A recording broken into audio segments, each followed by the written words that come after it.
everyone, I'm Tom Vasel. I'm Zee Garcia, how you doing? And I'm Sam Healey. Hello. And a Merry Christmas to everyone. This is Christmas. the second in a series of videos in which we are talking about different games that you might be interested in buying for other people for Christmas. You make the same joke again? No. All right. No. I forgot what it was already. You said, no, never mind. So anyhow. Go see the other videos, I forgot. So, anyhow, these are games that we think are in print. You can look them up maybe at our, down below we have a link for Cool Stuff, who's a sponsor of our show, and they have lots of great games that you can buy there. Hopefully they're in print or they're about to be in print. We didn't necessarily pick games that came out this year, but just great games. Right. 12 of us, we each picked 4 party games. Now, everyone has a different definition of party games. Yep. So for me, the definition that I think we collectively are like games that we would bring to a setting that are very light and fun and easy to get a group of people to play. Right. Very light, light with the rules, but a lot of interaction. Yes.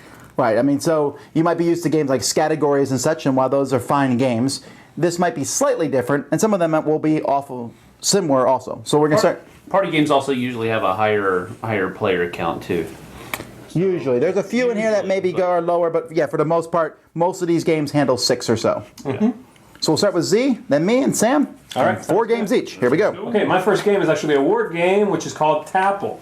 And it's really a contraption, is basically what you're purchasing. It is a big blue disc that has what appear to be piano keys sticking out of it all the way around, and they have letters. They have the alphabet. I believe it has most letters, if not all the letters. Not sure about that. But the game is very, very simple. It comes with a little deck of cards, which actually tucks right under that unit.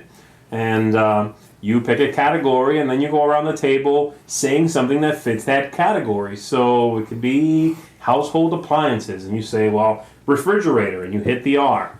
And the next person goes. There's a big timer right in the middle of the thing, which gives you about 10 seconds. You press the R, you hit the thing, and the next person has 10 seconds to figure something out, or it'll buzz and eliminate them. The last person still in keeps the card, play to a certain number of cards. That's the game. Very simple, lots of fun though. Everybody can get into it, and that contraption works really well. I tend to avoid games that have weird gimmicky bits, but this game does it beautifully. It really, really works. So check out Tapple. All right, the first game I'm going to talk about is the most expensive one on this list by a mile, but I look at it as an investment, a game that you can bring out time and time for the rest of your life, and that's Pitch Car. Pitch Car is a heavy game, physically heavy, with these racetrack pieces, and you build a racetrack on the board out of these wooden pieces that connect together with like a puzzle. He says a board. It's actually like across the entire table, or Yeah. 2 or 3 tables. Huge. Right, you could make a small one. There's also a Pitch Car Mini for if you want a smaller track. And then you have these discs, and on your turn you flick a disc, and then you take turns flicking discs and trying to go around the track first. And there's expansions that have jumps and stuff, but even the base game is very fun. It can handle, I believe, up to 16 different players, which is quite a few to add to this game. Yeah. And even though the game is pricey and requires some some setup and such, you bring this out at a party and it will be a hit. People will gather around. People will play. It'll be the center of attention. Grandma can go up against little Billy, and they will both do, I think, equally well. Well, maybe. Well, equally poorly. How's that? Anyway, that's Pitch Car. Check it out. All right, my first party game is a game that I have taken out in many different kinds of situations. And it has thrived in every single one of them, and that is King of Tokyo. King of Tokyo is a dice game that supports up to, I believe, 6, possibly even more than that with expansions. But it's a really simple Yahtzee-style dice rolling game where you're each a monster and you're battling for control over Tokyo, and you're trying to knock each other out, and you're trying to gain points. Star points, honor points, what have you. This is the first in the line of the King of games. There's also a King of New York. King of Tokyo is a little bit of a lighter game. It's a little bit more friendly, I guess you could say. King of New York is a little bit more head-to-head battle. So that's why I chose King of Tokyo for the party line, because it is a lot easier and it's a lot more inviting for a wide swath of people. So that's King of Tokyo. Very cool. My next game is a bluffing game, and it is a purely bluffing game called Skull. Used to be called Skull and Roses, so you might know it by that name. The new edition, which is a gorgeous looking edition, is called simply Skull. This is a game that plays up to 6 people. The game looks like a bunch of coasters, like, coasters. And everyone gets, I believe, 4 or 5 of these coasters, and they have skulls and roses on them. And you have, you play cards face down, and on your turn you either play a new card, a new coaster on top of the old ones, or you challenge. And when you challenge, you're basically saying that you can flip a certain amount of these coasters without hitting a skull. And so you say, I can flip 3. And somebody next to you would say more or simply pass. If they say 4 and everyone else passes, they have to flip 4 of them around the table and not hit a skull. You do that 2 times, you win the game. Very simple game, but lots of bluffing. You can basically start a challenge to make it seem like you know yours are safe and then back off so somebody falls into your trap. Very cool bluffing game, very simple, and it all happens up here pretty much. Very cool. Skull is my second choice there for a cool party game. Speaking of happening up here, my next game is Sheriff of Nottingham, which is part of the Dice Tower's Essential line. Because I love it so much. It's a game in which this is up to 5 players, and each turn one person's the sheriff. Other people are putting goods in bags and going to the border and saying, I have 3 chickens, please let me through. And the sheriff simply has to decide whether they're lying or not. And, if they're telling the truth. And Simple. Right, it really sounds simple. The sheriff can open her bag and check it, but if he's wrong and they were telling the truth, he has to pay a penalty. But if he's right and they were lying, then they have to pay a penalty. And there's illegal goods that are worth a lot of money that you want to try to sneak through. Highly entertaining, a lot of fun, really easy to get into. You'll find yourself role-playing the whole Robin Hood, Sheriff of Nottingham thing. Very fun game, Sheriff of Nottingham. Okay. My next party game is another dice game, but this has a Wild West theme slapped onto it, where each player takes the role of either a sheriff, a deputy, a outlaw, or a renegade, and there are multiples of some of those. And you are trying to, basically the sheriff is supposed to be trying to knock out the outlaws are trying to knock out the sheriffs, and the renegades are trying to be the last person standing. This is Bang the Dice game. The card game is, I think, just jumped the shark. It got a little bit too big for its britches. They took the card game and put it into the dice game, and they really knocked it out of the park here, because it is a very light. People can pick up on it within a couple of turns, and everybody knows what they're doing. There are only a few symbols to keep track of. So Bang the Dice game is, I think, one of those ones that a lot of different kinds of people will enjoy in a multiple number of settings. So go check out Bang the Dice game. All right. Well, if you like games like Pictionary, but you cannot draw, or want to try something along those same lines, but with a twist, then I recommend Concept. Concept is a game that came out very recently and has been very highly regarded, being nominated for awards and such.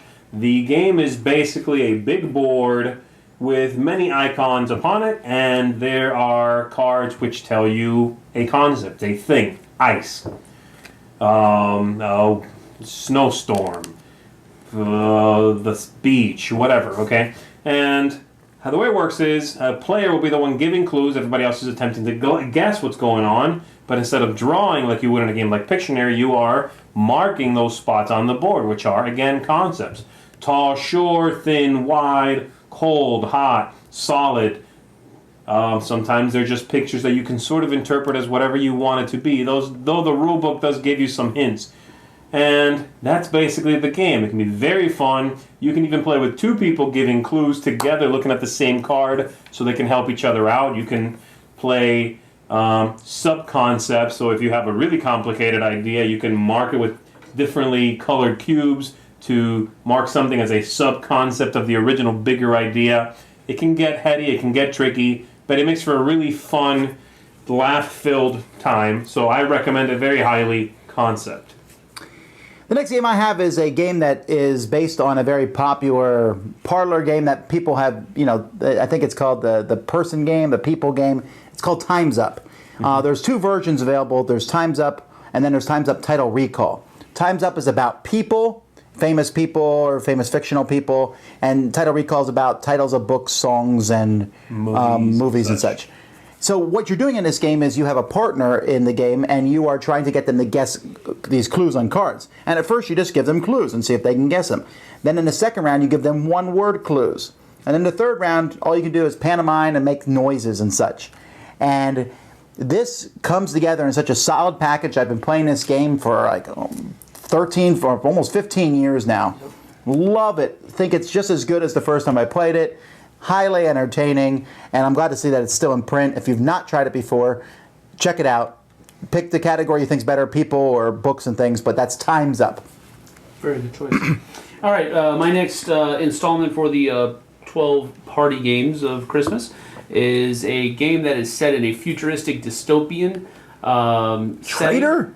Huh? You're a traitor? Yeah, that type of thing, where the dystopia is because of the corporate overlords are trying to squash the little people, and so the little people get together and put together a resistance, and the resistance people are trying to take down the corporate overlord, but the corporate overlord has sent spies into the resistance to try to thwart all of their plans, and that is the name of the game, The Resistance, and it is a very I guess it's less of a game and more of a social experiment, because you're trying to figure out who the spies are, but you don't know exactly who the spies are, but the spies know who each other are.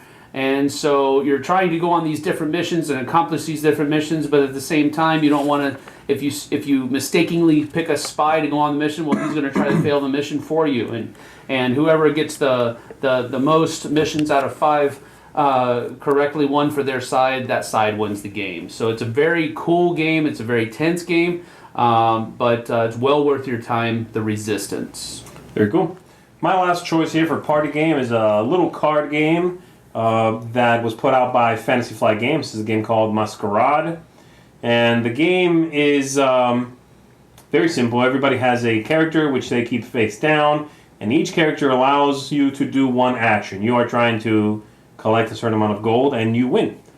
However, you can lie when you take an action about what character it is you have. And if people don't believe you, then they can challenge you. You both reveal. If you were right, you'll take some money. If they were right, well, then they hurt you.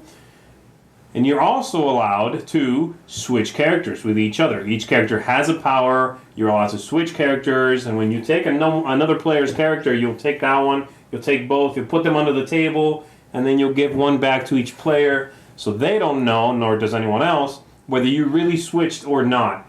It's a very tricky bluffing game, very interesting. It's got that push your luck, am I being lied to, and how well do you lie back vibe to it, which works really well in a crowd, in a party setting, and the game plays a lot of players as well. I believe it goes up to 13 if I'm not mistaken. So very cool game, Masquerade. Yes, there's a lot of lying in this party game category. Yeah. The next one here is very similar to Sam, where he mentioned Resistance. Mine would be Werewolf, or in this specifically Ultimate Werewolf, which many of you may have heard of, a game called Mafia. This is a very similar thing, except in this, instead of being Mafia, there's werewolves. Ultimate Werewolf lets you play up to 40 people. I don't know that I'd recommend that, but you can play 15 to 20 very easily, and it's a great party game sitting around trying to guess who the werewolves are, and he has all sorts of extra things that you can add, all the different roles, and no game will ever be the same. He's even made a very short version of it called One Night Ultimate Werewolf, which plays kind of differently, but at the same time very similarly. They both work well in settings, but I still kind of, my favorite is Ultimate Werewolf. And my last choice for the party games is a game called Telestrations. Again, Telestrations is one of those games where you don't have to necessarily be a good drawer to do well. Mm-hmm. In fact, you're better when you're not. Yeah, it gets really funny when you have people that can't draw. Because it's basically a variation on what would be called grapevine or the telephone, where you start at one end and you have a picture, you have a phrase, and so you have to draw a picture of that phrase, and then the next person gets it and sees the picture, and they have to write a phrase based upon that picture, and then they pass it, and then that person looks at the phrase that the second person wrote and has to draw a picture of the phrase. And it goes around and around and around. And by the time you get back to you, you should have, if everything worked properly, the same kind of picture or the same kind of phrase that you started with. That usually doesn't happen, and that's where all the fun kicks in, because then you go around and share your flip book. Telestrations, the party pack actually comes with these books that are flip books, dry erase. And you can flip through and just see how it kind of evolved and where it actually went wrong, and then you start ragging on that person. But it's a really cool setting game, Telestrations. Yeah, that's a game that has scoring, comes with scoring, and you will quickly ignore that score. Yeah, you don't have to score. Yes. It'll go away right away. Yeah. Yeah. By the way, I know I said Masquerade was from Fantasy Flight. That's I apologize for that. It's actually put out by Asmodee, if I'm not mistaken, by Repos, if I'm not mistaken. Well, there you go. 12 party games. Hopefully you can find something there and have a party. Woo!